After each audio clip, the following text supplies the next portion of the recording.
protect the sheep, you gotta catch the wolf. And it takes a wolf to catch a wolf, you understand? What? I said you protect the sheep Hey, by killing the motherfucking wolves. No, you didn't hear me. You listening, but you didn't hear me. You have to become a wolf to beat a wolf is a sentiment that Alonso Harris holds dear to his heart. This is just one of many unforgettable lines from the film Training Day, a police drama starring Denzel Washington, who at the time was already an established megastar, and Ethan Hawke, an actor who you could say was just beginning to hit his stride in Hollywood. For Washington, playing the role of the villain was a major departure from the typical because he was considered a leading man, a main protagonist. He's the guy that the story is built around, and that also includes being the main romantic interest in the story. So for someone like Denzel, this was not only an entirely new direction for him, but it also comes with some risk. When you're typecast into playing specific roles, the audience may have a hard time accepting you in a role that is different from what they've come to expect. And then you're kind of stuck, basically playing the same character in every project. But in the case of this Alonso Harris character, the dirty cop who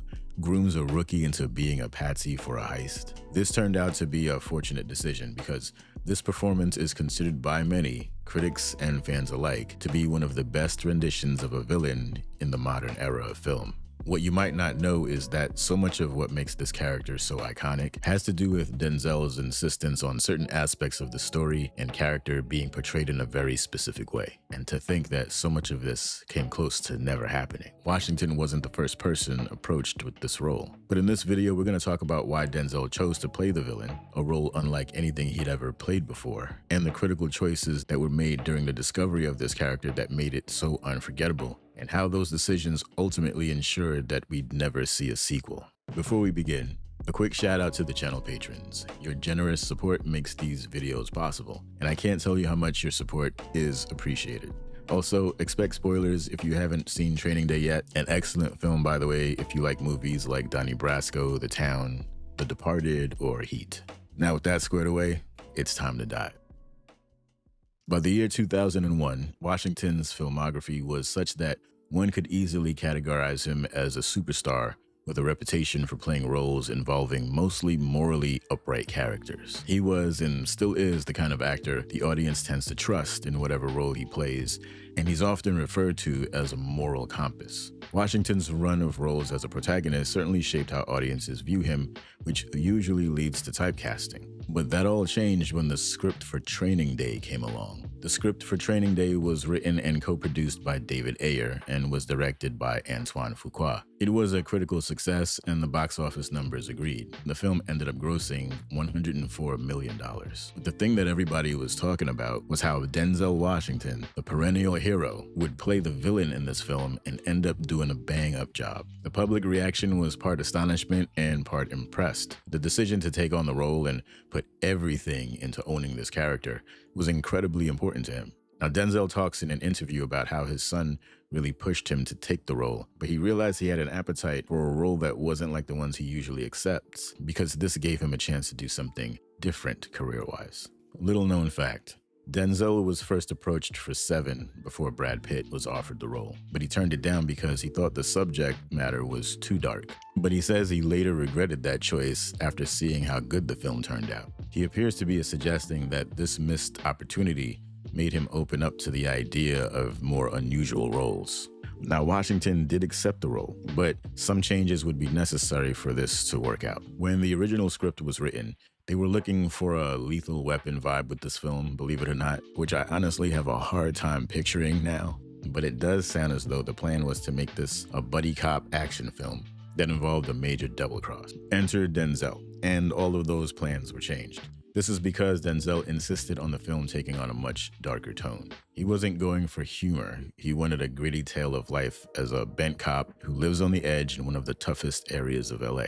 This is what made Antoine Fuqua the perfect match as a director for this film. Fuqua himself has real experience with gangsters, and the film even used actual members as extras, and this added to the authenticity. It was actually Denzel who really pushed for Alonso Harris to be the silver-tongued devil he turned out to be in this film, and the thing that he fought the hardest for was the ending. Alonso's ultimate demise at the hands of the Russian mobsters was not supposed to be how this story ends. Alonso Harris was actually supposed to get away with his life at the end of Act 3, and it's been suggested that this was desired by the execs because they wanted to leave room for a sequel. But Washington wouldn't have it. Sure, it would have been nice to have a sequel result from this, but he was more concerned with the message the story was telling. The message was off if the diabolical detective Alonso Harris were to escape the fate he deserved. Denzel demanded a morally sound ending for this film. A character that embodies evil has to face justice.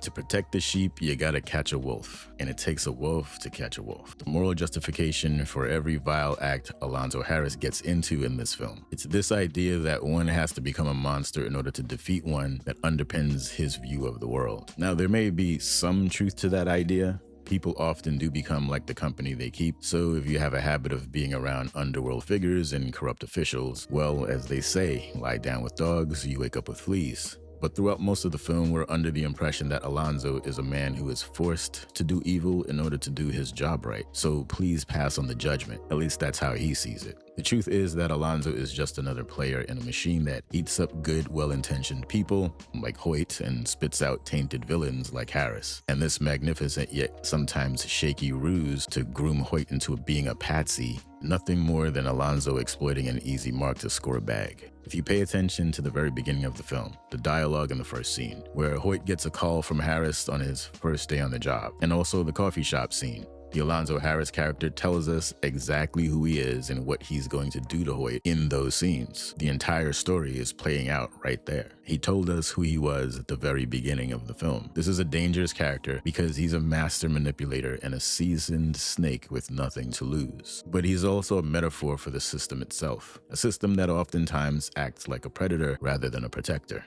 Denzel pulls off the charade with the greatest of ease as a person who wields a fair amount of natural charisma on screen. The Alonso Harris character has the amazing ability to lie straight to your face and make you still want to believe him, even though you know what he's telling you is not true. And there's no doubt Fuqua's direction lends well to the dark and foreboding feel that grips you through the entire ride, making for a very unique experience. This character is very well developed. Note how he moves in the film, always with a confident strut, a wolf-like smile. The gold chains, the black-on-black attire, the crazy pistols, and the car with the hydraulic lifts.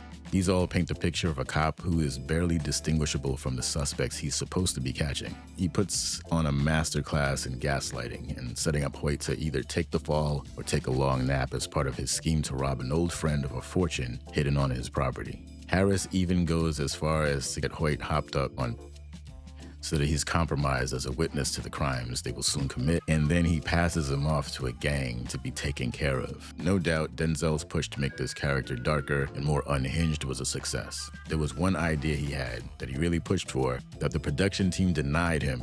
This was the idea that the Alonso Harris character would risk losing his own son to get away with his money and his life. Washington felt that this would cement the hatred for the character with the audience, and he's probably right. But this idea was dropped because the execs thought it would be a bridge too far.